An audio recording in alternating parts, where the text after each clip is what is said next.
Today's webinar should run for about 15 minutes, and we're going to be looking at how to update the desktop editor, 2022 calendars, new background and scrapbook design items, and new photo masks.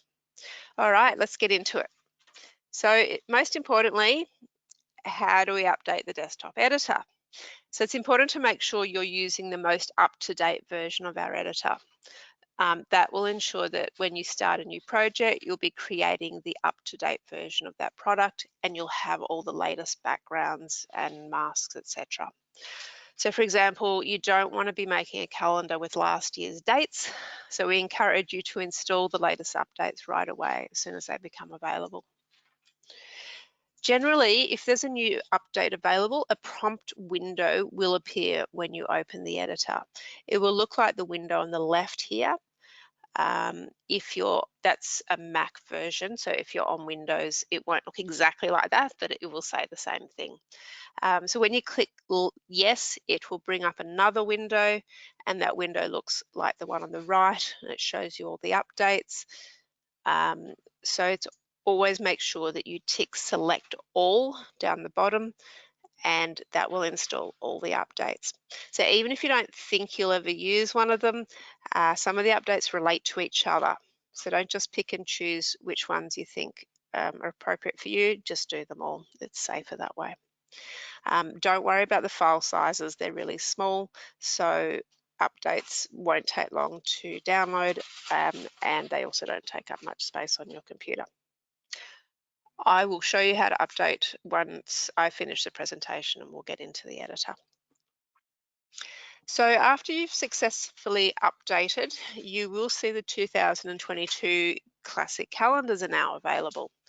And I'll give you a quick refresher on the different types of calendars. There are two styles of calendar that we offer, classic and smart. 12 months are included with the classic calendars, and they always start in January and finish in December. You can choose a large date grid or the compact date grid, as you can see on the left here. Classic calendars only get released halfway through the year, so you have to wait for the updates before you can access them. These updates were done a couple of weeks ago, so they're now available. The other style of calendar is the smart calendar, which you can see on the right. And the key difference is with smart calendars, they allow a lot of customization to your individual date cells for each month. So you can add birthdays, photos of people if you want that sort of thing. And there's also an option to instantly add state or national public holidays easily if you want to. You can start your smart calendar on any month or any year. So if you wanted to, you could start a 2024 calendar right now, but you have to choose the smart calendar for that. Again, I'll show you a bit later on where to find all these products in the editor. Okay, so now for the fun stuff. So we've got all new backgrounds and scrapbook items. We usually release a new series of design items once a year, and the latest editor update includes some new backgrounds and scrapbook items.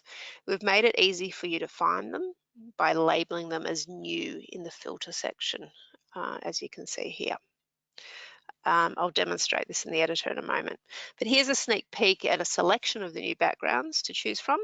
In total, there are 33 new backgrounds, all sorts of variety to choose from. And here's a sneak peek at some of the scrapbook items, some of which are themed, like the one here, which is a travel theme. So you can keep a design theme flowing throughout your project. And here are some Christmas ones and some scrapbooking items as well. And there are more to choose from. So just note that for now, the new scrapbook items have been categorized under the new filter, which I'll show you in a minute. Lastly, we've added some new photo masks to the editor. It's been a long time since we've updated this selection of photo masks, so hopefully those people who like using them will be pleased with this one. As the name suggests, they mask part of your photo.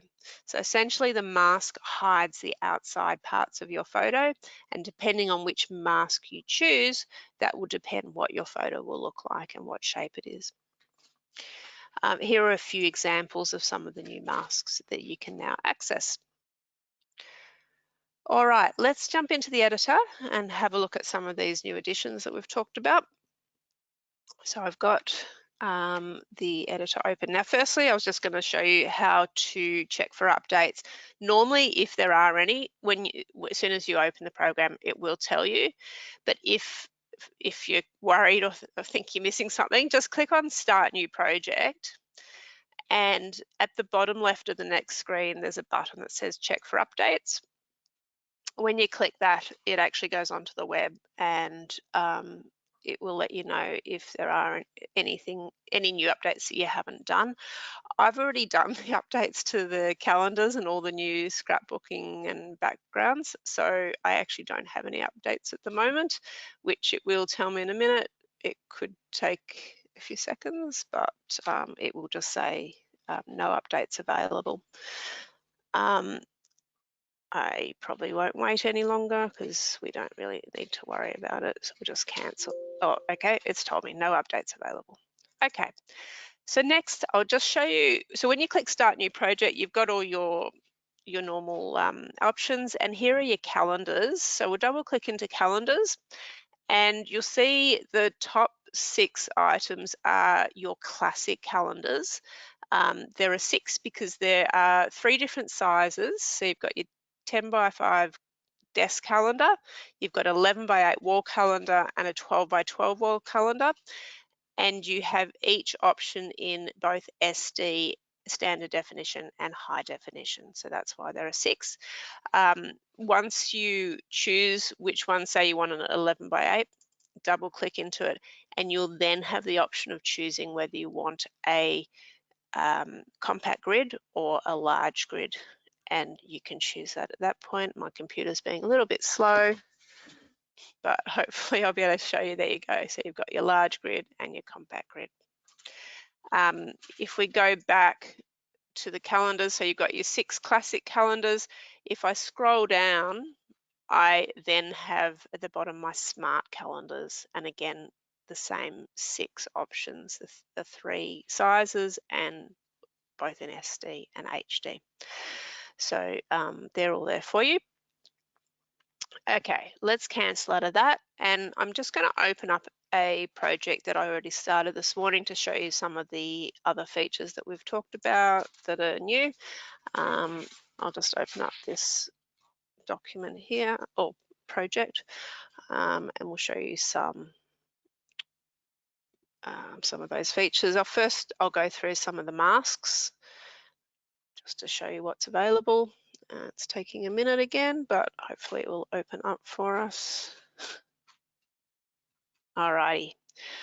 So I've already added some photos. I'll go to one of these pages where I've added photos.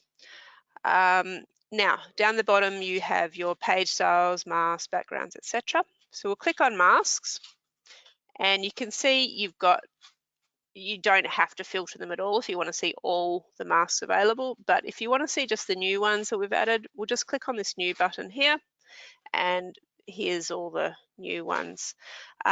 Best thing is to just play around with them, see what works on your page. You can just drag a mask onto the page. If you don't like it, try another one. I actually quite like this one. It's nice for a wedding one. That's quite a nice simple one. If you decide you don't want any mask, you can go back to none and just put it on there, and it'll go away. We've also got, so for a landscape photo, you might want to try one of these ones. That, for example, there's a few there to try. On my next page, I've got some dogs, and I think like this one looks really good, for example, on that dog. Whereas on this one, you've got some quite good ones like these shapes. The one I quite like is this one here. Yeah, it just makes it a bit of fun for the page. So plenty to choose from. Have a bit of a play with those. Next, let's have a look at some backgrounds. So if we click on the backgrounds tab, And again, you've got all your different filters. You've got the new filter here, and this will just show you the new backgrounds.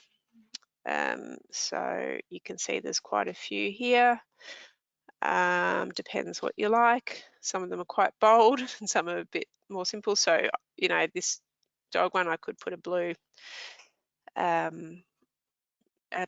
background on it that's quite bright, and you see how the filter, you can see the blue around the edges of it. If that's a bit wild for you, we could just go something nice and simple like that. There's a couple of other nice ones. This one looks quite good, just simple frame backgrounds. I will say with the backgrounds, so they're all a square shape, the images. So if you're doing a landscape book, I'm doing an 11 by 8.5 landscape book, the backgrounds are a little bit, get cropped. I'll show you. So for example, we have these world, some maps here, and here's one of Australia there. So if I double click on this background, it brings up the cropping screen, and see how the top and the bottom of the background are missing. It's because the shape of the background is square and my page is landscape. So I can decide which part of the map I want to show. So I might want to show more of Australia and New Zealand there. Click OK, and it will just show me that part of the map. So you can do that with all of them. Finally, we have our scrapbook items. So you just click on scrapbook and click on new, and this shows you all the new items that we have here. So there's a few travel ones. You can pop onto the page, and you know, if you want to add a text box on top of that and write something in there, you can. Those of you who use scrapbooking will probably know how to use them already. There's a couple of Christmassy ones here. You can just have a look through, and there you go. So you can have a play with those scrapbooking items as well. All right, that was all that I wanted to show you.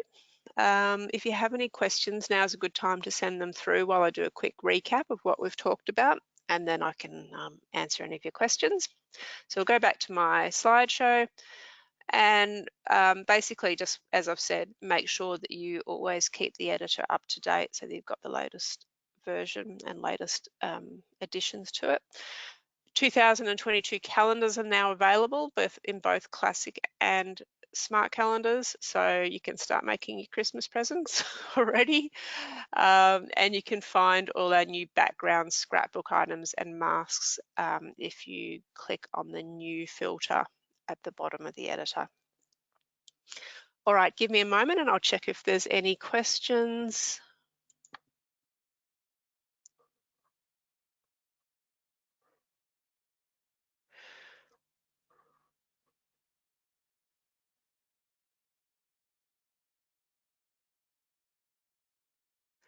Okay, so firstly, Christine has asked with the new backgrounds, etc., whether they, once you've put them in, whether they become standard or do you have to click on new. Look, they'll all be in the all category. So I'll just go back here, to my page again. So if I'm in masks, for example, and I just click on all, the new ones will be in here as well. They'll just be at the end. So they're all there.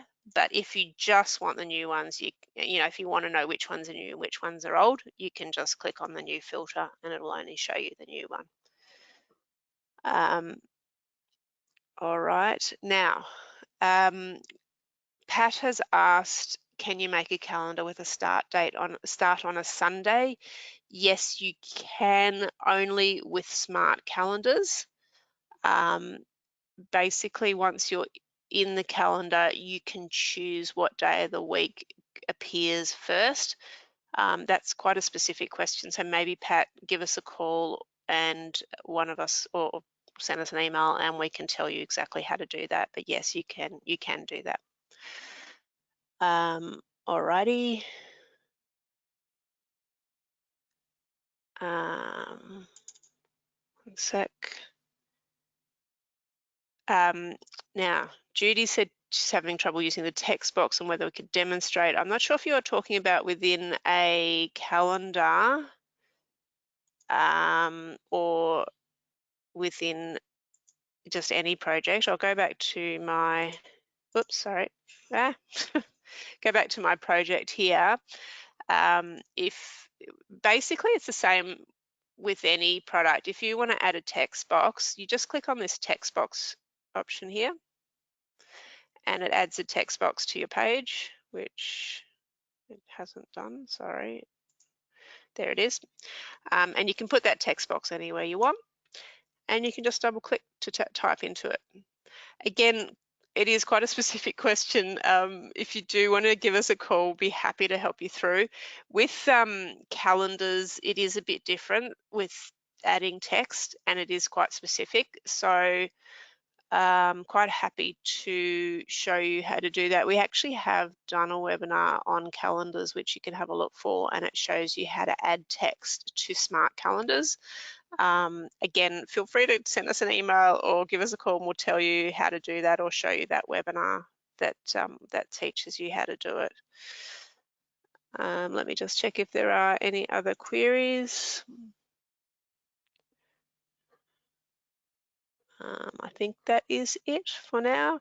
If I have missed any, feel free to call us anytime. I will go to the last part of my speech where I remind you that you can call us anytime you want, sort of during business hours. We're here Monday to Friday, 9 a.m. to 5 p.m. and that's Melbourne time. You can also contact us by email or live chat, and the details are on the screen now.